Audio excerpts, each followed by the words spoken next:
Okay, students, are you able to see the screen? Yes, ma'am. Okay. Yes, ma'am. If you have any problem regarding yesterday's topics, you can ask me.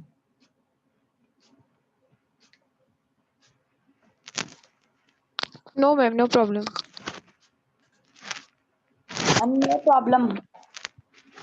Okay. No problem, ma'am. Okay. तो कल हमने पढ़ा था, कल ये topic start किया था, what happened during emergency. Emergency के दौरान क्या हुआ था उसका हमने थोड़ा सा पढ़ लिया था। अभी आगे का स्टार्ट करना है। क्रिटिक्स जो थे इमरजेंसी पॉइंट आउट से कह रहे थे, जो इमरजेंसी को लेकर के क्रिटिसाइज करने वाले क्रिटिक्स थे, वो कह रहे थे कि अधिकतर गवर्नमेंट ने जो प्रॉमिस किए थे वो अनफुलफिल्ड रहे, यानी वो उन्होंने पूरे नहीं करे। इसका सिंपली मतलब ये है कि ध्यान बटाने के लिए उन्होंने दूसरी एक्सेसेस जो हार्श एक्शंस लिए थे वो इसीलिए लिए थे जिससे लोगों का ध्यान डाइवर्ट हो सके, और जो उन्होंने वादे किए थे वो उन्होंने पूरे नहीं किए थे। ठीक है, एक तो उन्होंने ये क्वेश्चन उठाया था इस चीज को लेकर के, भाई इतना बड़ा डिटेंशन क्यों दिया, इतने बड़े स्केल पर लोगों को आपने अरेस्ट किया, वो किस बेसिस पे किया। कई प्रोमिनेंट पॉलिटिकल लीडर्स जो हैं उस समय अरेस्ट हुए थे। 676 ऑपोजिशन लीडर्स जो हैं वो टोटल अरेस्ट हुए थे, और शाह कमीशन ने एस्टिमेट लगाया था कि करीब 1,11,000 लोग जो है उनके अरेस्ट किया गया था उस समय में।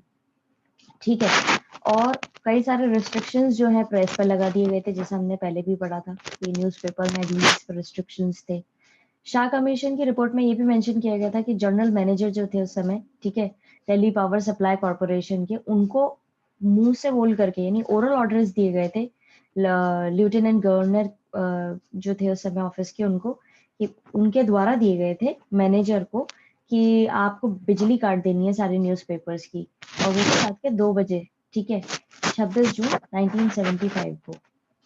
बाद में बिजली जो है वो आ गई थी 2 से 3 दिन के बाद में, लेकिन उनके ऊपर सेंसरशिप तब तक लगा दी गई थी। ठीक है, अब इसको बेसिकली इस पैराग्राफ में सिर्फ यही चीज दी गई है, पढ़ते हैं line to line. Critics of emergency point out that most of these promises by the government remained unfulfilled, that these were simply meant to divert attention from the excesses that were taking place. अब जो ये कई सारे emergency के दौरान इन्होंने वादे किए थे वो इन्होंने अनफुलफिल्ड रहे, वो पूरे नहीं करे, और सिंपली उनसे ध्यान बटाने के लिए इसीलिए कहे गए थे कि भाई जो इन्होंने हार्श एक्शंस ले रखे थे ना इमरजेंसी में, उससे ध्यान हटाने के लिए इन्होंने ये सब चीजें करी थी। ठीक है, कौन कौन से थे इमरजेंसी में जो वो वादे किए थे? एक तो उन्होंने किया था क्या, ये बाउंडेड लेबर्स, एग्रीकल्चर वेजेस, और ये जो पहले ऊपर पड़े थे ना मैंने 20 पॉइंट प्रोग्राम, ये जो वादे थे ना ये उन्होंने इस समय किए थे। ठीक है, they question the use of preventive detention on such a large scale, और उन्होंने ये भी सवाल उठाया शाह कमीशन ने कि भाई आपने ये इतने बड़े लेवल पर डिटेंशन क्यों किया। We have noted that many prominent political leaders were arrested. हमने नोट किया था कि भाई काफी ज्यादा मतलब बहुत पॉपुलर पॉलिटिकल लीडर्स जो है उनको अरेस्ट किया गया था उस समय में। In all, 676 opposition leaders were arrested. Total 676 opposition leaders जो थे और कांग्रेस के ऑपोजिट में जो लीडर्स थे वो उनको अरेस्ट किया था। उनके नंबर देखिए आप, 676, कितनी ज्यादा अमाउंट में इन्होंने वो करी है। The Shah Commission estimated that nearly 1,11,000 people were arrested under preventive detention laws. और शाह कमीशन में ये भी एस्टिमेट लगाया गया है कि करीब 1,11,000 लोगों की टोटल अरेस्ट किया गया था प्रिवेंशन डिटेंशन लॉ के अंडर, यानी इमरजेंसी के अंदर जो कानून लागू किया था उसके अंदर।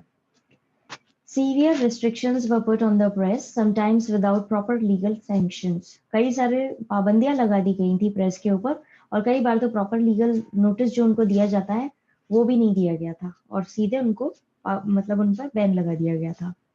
The Shah Commission report mentions that the general manager of Delhi Power Supply Corporation received verbal orders from the office of the Lieutenant Governor of Delhi to cut electricity to all newspaper presses at 2 a.m. on 26 June 1975. Shah commission की report में ये भी बताया गया है कि general manager जो था दिल्ली पावर सप्लाई कॉर्पोरेशन का, उसको वर्बल ऑर्डर दिए गए थे वहां के जो लेफ्टिनेंट गवर्नर थे दिल्ली के कि भाई तुम्हें बिजली काटनी है सारे न्यूज़पेपर्स की, वो भी रात के 2 बजे। उनको ये ऑर्डर दिए थे। कोई प्रॉपर, अधिकतर क्या होता है जब भी कोई कानूनी कार्यवाही होती है, कोई भी चीज होती है इस तरीके से एडमिनिस्ट्रेशन के द्वारा की जाती है, तो उसका प्रॉपर सब लिखित में होती है। वो सब एक प्रॉपर नोटिस दिया जाएगा, प्रॉपर एक डॉक्यूमेंट फ्रेम किया जाएगा, उसके ऊपर लिख करके उनको दिया जाएगा। कोई आपको काम करवाना है किसी और डिपार्टमेंट से, जैसे कि यहाँ पर ये ल्यूटेनेंट गवर्नर जो है ये बोल रहे हैं जनरल मैनेजर को कि आपको पार काटनी है, तो उसके लिए भी इनको लिखित में देना होता है, क्योंकि वर्बल नहीं चलती ये चीजें। ठीक है, तो इन्होंने ये बताया है शाह कमीशन के अंदर कि इन्होंने बिजली काटने का ऑर्डर जो है वो भी वर्बली ही दिया था, कि बस बोल दिया हो कि आपको बिजली काटनी है। Electricity was restored 2 to 3 days after the censorship apparatus had been set up. और इलेक्ट्रिसिटी वापस कब आई थी? 2 से 3 दिन के बाद में, जब सेंसरशिप वाला जो चीज थी उन्होंने जब लागू कर दी थी कि आप कोई भी चीज आप ऐसे नहीं छाप सकते, आपको कुछ भी छापना है तो आपको पहले हमें बताना पड़ेगा। उसके बाद इनकी बिजली जो है वापस दे दी गई थी। तो इस पैराग्राफ के अंदर आपने देखा कि किस तरीके की रिपोर्ट्स जो है इन्होंने दी और उसमें क्या क्या नए नए चीजें निकल के आई, और किस तरीके से उस समय में बताया गया है कि उस समय में कितने वर्बल इन्होंने ऑर्डर्स दिए थे, जबकि होना क्या चाहिए था, रिटन ऑर्डर्स जाने चाहिए थे फिर भी। ठीक है, इस पैराग्राफ के अंदर किसी को कोई दिक्कत? No, ma'am. No, ma'am. Okay. अब उस समय में और भी ज्यादा अलग अलग सीरियस एलिगेशंस यानी आरोप लगाए गए थे, जो लगाए गए थे वही सरकार के ऊपर कि इन्होंने अपनी पावर्स का गलत इस्तेमाल किया है, और कुछ लोगों ने तो गवर्नमेंट की उन पावर्स का इस्तेमाल किया है जिनके पास में कोई ऑफिशियल पोजीशन भी नहीं थी। ठीक है, यानी कि कोई उनका कोई गवर्नमेंट में वो अपॉइंटेड नहीं थे एज एमपी और एमएलए, और उनकी कोई पावर नहीं थी, मतलब फिर भी उन्होंने जो है सरकार की पावर का इस्तेमाल किया है। अब कोई भी ये चीज समझ सकता है कि जब इंदिरा गांधी इस तरह की हरकतें कर रही थी, मतलब इस तरह के एक्शंस ले रही थी, हरकतें तो एक्शंस ले रही थी, तो ऑब्वियस सी बात है कि उनके अंडर जो उनकी लोग थे फैमिली के, वो भी कहीं ना कहीं इस तरह की चीज को अंजाम देते ही। तो ऐसा ही एक चीज हुई थी संजय गांधी, जो कि प्राइम मिनिस्टर के सबसे छोटे बेटे थे। उनकी कोई ऑफिशियल पोजीशन नहीं थी उस समय, ना वो कोई ऑफिशियली अपॉइंटेड थे उस समय किसी चीज पे, फिर भी उन्होंने काफी ज्यादा कंट्रोल कर रखा था उन्होंने एडमिनिस्ट्रेशन। ठीक है, उनका कंट्रोल था जो कि बिल्कुल सही नहीं था, कि आप गवर्नमेंट की कार्रवाई के अंदर इंटरफेयर नहीं कर सकते, और ये तो उनको कंट्रोल ही कर रहे थे, कार्रवाई के अंदर इंटरफेयर नहीं, तो कंट्रोल ही कर रहे थे। उनका रोल जो था वो ये था कि वो ये जो स्टरलाइजेशन किया गया था दिल्ली के अंदर, वो इन्हीं के उस पे किया गया था, इनका रोल था इस पर। डेमोलिशंस और मतलब जो तोड़ फोड़ करवाई गई थी इधर उधर जगहों पर, हटाया गया था उस पर, और जो फोर्स्ड स्टरलाइजेशन था उस पर इनका कंट्रोल था, और ये बहुत ज्यादा बाद में जाकर के कंट्रोवर्सी इस पर क्रिएट हो गई थी। ठीक है, कंट्रोवर्शियल हो गया था ये काफी ज्यादा। There were other and more serious allegations regarding the exercise of governmental power by people who held no official position. अब वहां पर और भी ज्यादा सीरियस और कई सारे ब्लेम लगाए जा रहे थे, आरोप लगाए जा रहे थे कि सरकार की जो शक्तियां हैं या पावर है वो उन लोगों के द्वारा यूज की जा रही है जो सरकार के अंदर अपॉइंटेड भी नहीं है, ना ही उनकी कोई पर्टिकुलर डेजिग्नेशन या पोजीशन है। Sanjay Gandhi, the Prime Minister's younger son, did not hold any official position at the time. Sanjay Gandhi जो प्राइम मिनिस्टर के सबसे छोटे बेटे थे, उस समय उनके पास में कोई भी पोजीशन नहीं थी। Yet he gained control over the administration. फिर भी जो है उन्होंने कंट्रोल कर रखा था एडमिनिस्ट्रेशन को, and allegedly interfere in the functioning of the government, और फिर भी उन्होंने पूरा इंटरफेरेंस दे रखा था कि सरकार कैसे काम कर रही है। जब अब इनकी मदर ही अपने हिसाब से चीजों को मोल्ड करने में लगी हुई है, तो फिर कहाँ ही मतलब उस समय में ये रहा होगा कि इन पे कोई चेक ऑन करे। जब प्राइम मिनिस्टर ही अपने हिसाब से कॉन्स्टिट्यूशन को बदलने में कोशिश में लगी हुई थी और अपने हिसाब से चीजें कंट्रोल कर रही थी, तो ये तो ऑब्वियस ही बात है कि उनके फैमिली मेंबर्स जो है वो भी कहीं ना कहीं इस चीज का फायदा उठाएंगे। His role in the demolitions and the forced sterilization in Delhi became very controversial. इन्होंने जो अपना जोर लगा रखा था demolitions और forced sterilization के अंदर, वो दिल्ली के अंदर बहुत ज्यादा कंट्रोवर्शियल हो गया था। इस पैराग्राफ के अंदर आपको कोई भी दिक्कत आई है तो आप लोग पूछ सकते हैं।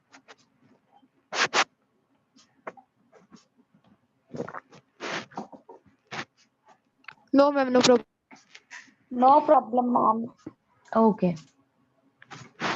अब ये वाला जो एक बॉक्स है, कस्टोडियल डेथ ऑफ राजन, ये आपका होमवर्क है। आप इसको आज पढ़ेंगे और कल मैं आपसे पूछूंगी कि इसमें आपको क्या समझ में आया और कहाँ दिक्कतें आई हैं। ठीक है, अगर आपको अच्छे से समझ में आ जाता है तो आप मेरे को थोड़ा सा बताएंगे, और अगर आपको नहीं समझ में आता तो मैं तो आऊंगी आपकी प्रॉब्लम सॉल्व करने के लिए। ठीक है, Okay, ma'am. ओके। अब है नेक्स्ट पैराग्राफ। इसमें कई सारे अरेस्ट जो हुए थे पॉलिटिकल वर्कर्स के, ठीक है, और कई सारी पाबंदियां जो लगाई गई थी प्रेस पे, इनके अलावा भी काफी असर पड़ा था लोगों की जिंदगियों पर। जो आम जनता थी उनकी जिंदगियों पर भी काफी असर हुआ था, इस इमरजेंसी का डायरेक्ट असर हुआ था। ठीक है, कईयों को तो टॉर्चर और कस्टोडियल डेथ जो है वो हुई, मतलब कि टॉर्चर किया गया और कस्टडी के अंदर, जैसे पुलिस आपको वो कर लेती है अरेस्ट, तो पुलिस की कस्टडी के अंदर ही लोग बाग मर गए। अब वो टॉर्चर और क्या उनके रीजन रहे वो नहीं पता है किसी को भी, मतलब वो ज्यादा डीप हो जाएगा टॉपिक। ठीक है, तो इमरजेंसी जो है उसके अंदर, क्योंकि अभी आम जनता के ऊपर एक तो ये भी था कि टॉर्चर और कस्टोडियल डेथ, इसके अलावा जो उनको मूव किया जा रहा था, रीलोकेट किया जा रहा था गरीब लोगों को एक जगह से दूसरी जगह पे बिना उनकी इच्छा के। ठीक है, इसके कारण भी बहुत दिक्कतें हुई। फिर ओवर एंथुजियास्टिक पॉपुलेशन कंट्रोल करने के लिए, यानी कि जबरदस्ती जो कंपलसरी स्टरलाइजेशन किया गया था, नसबंदी की गई थी लोगों की, वो भी उससे भी काफी केओस क्रिएट हुआ था उस समय में। यही सारे एग्जाम्पल्स जो है वो देखे गए हैं जहां पर नॉर्मल डेमोक्रेटिक प्रोसेस जो है वो सस्पेंड कर दिया गया था।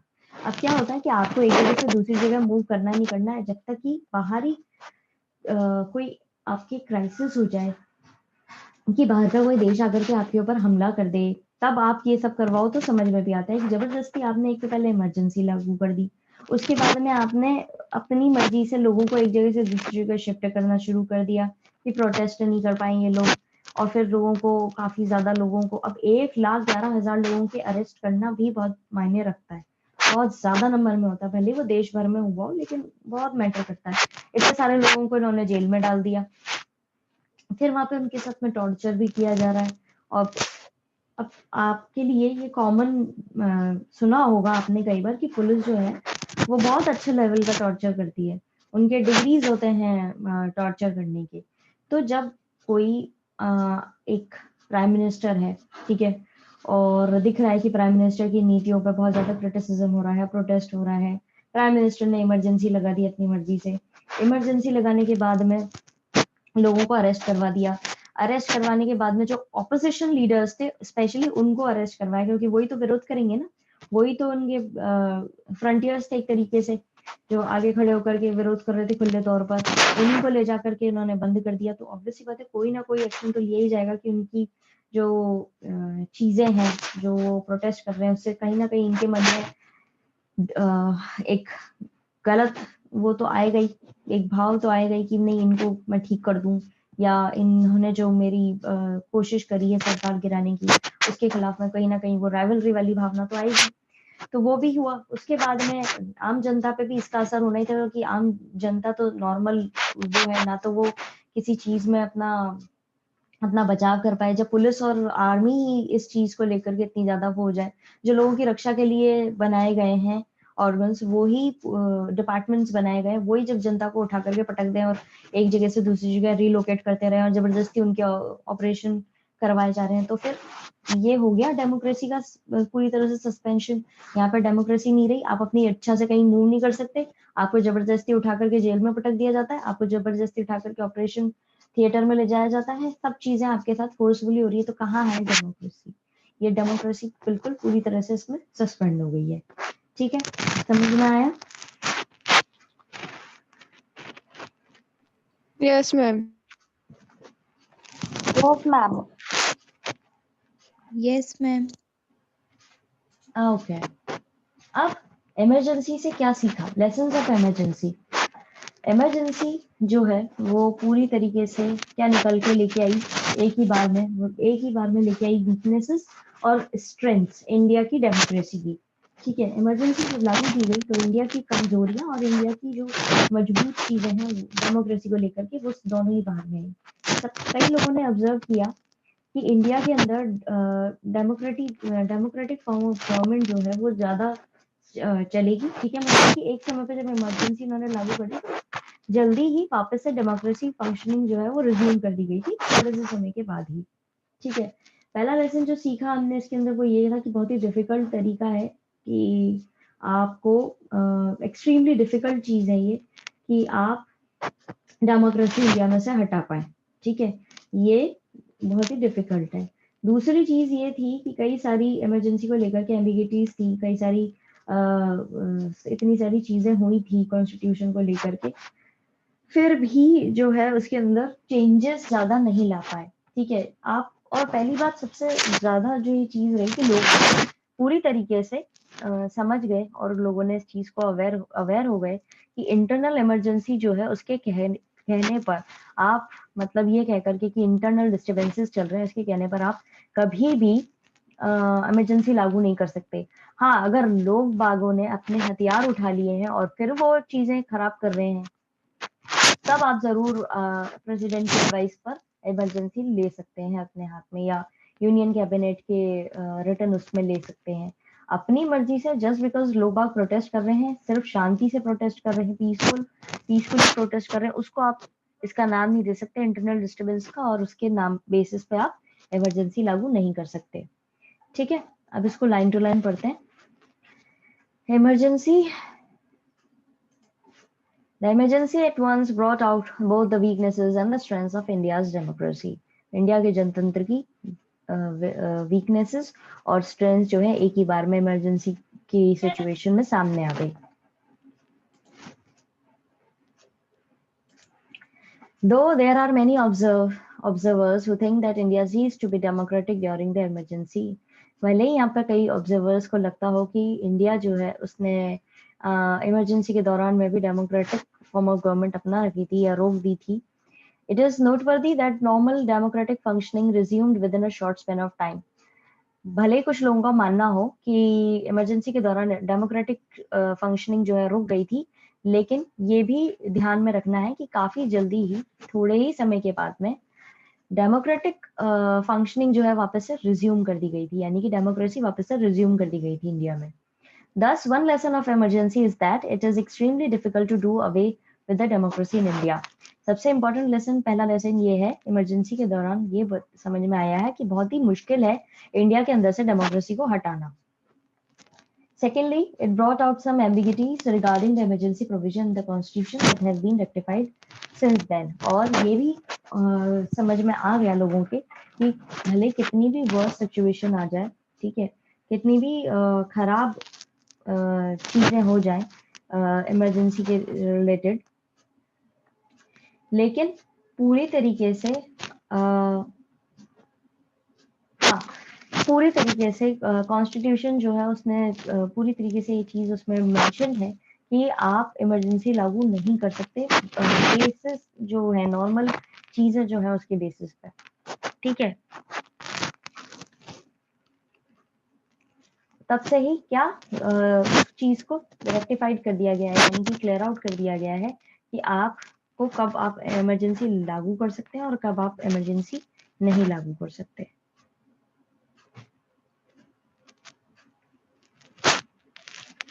Now, internal emergency can be proclaimed only on the grounds of armed rebellion, and it is necessary that the advice to the president to proclaim emergency must be given in writing by the union cabinet.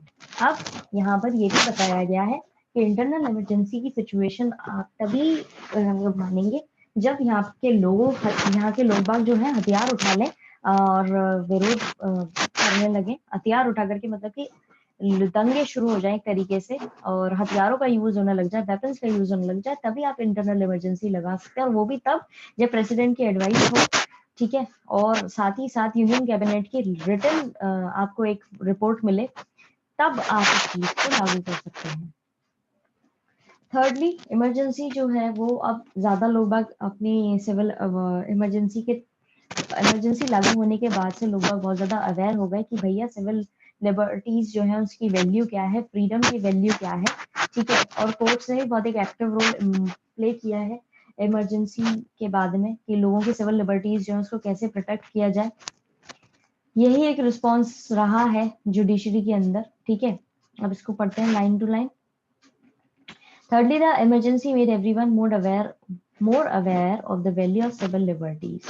Civil liberties को लेकर के emergency के बाद में लोग और ज्यादा जागरूक हो गए। Courts too have taken an active role after the emergency in protecting the civil liberties of the individuals. और जो जुडिशरी थी हमारी, जो कोर्ट्स थे, वो भी बहुत ज्यादा एक्टिव हो गए कि किस तरीके से इमरजेंसी के बाद में किस तरीके से सिविल लिबर्टीज को प्रोटेक्ट करना है हर व्यक्ति की, हर सिटीजन की।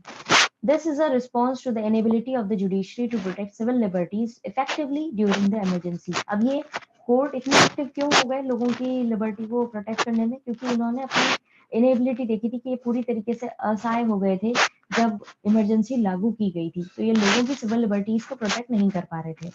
Many civil liberties organization came up after this experience, और कई सारे सिविल लिबर्टीज ऑर्गेनाइजेशन बन गए थे इस एक्सपीरियंस के बाद में, यानी कि कई सारी ऑर्गेनाइजेशंस फ्रेम कर दी गई थी जो लोगों के हकों को प्रोटेक्ट कर सके।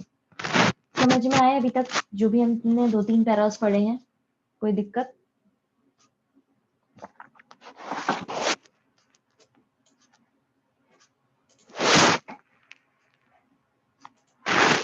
स्टूडेंट्स, कोई प्रॉब्लम तो आप पूछ सकते हैं।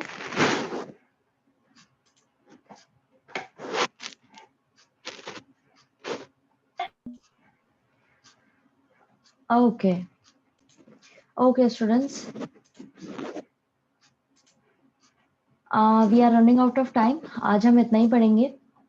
अपनी प्रॉब्लम्स जो भी हो आप कलेक्ट अप कर लीजिएगा, कल आपकी प्रॉब्लम्स जो है सॉर्ट आउट कर दी जाएंगी। और आपको जैसे कि मैंने कहा, ये कस्टोडियल डेथ ऑफ राजन, ये आपका होमवर्क है, ये आपको पढ़ के आना है बॉक्स, ठीक है। कल हम इसके बारे में भी डिस्कस करेंगे। Now I am going to send link. हाँ ओके, अब मैं आपको लिंक भेज रही हूँ आपकी हिस्ट्री क्लास के लिए।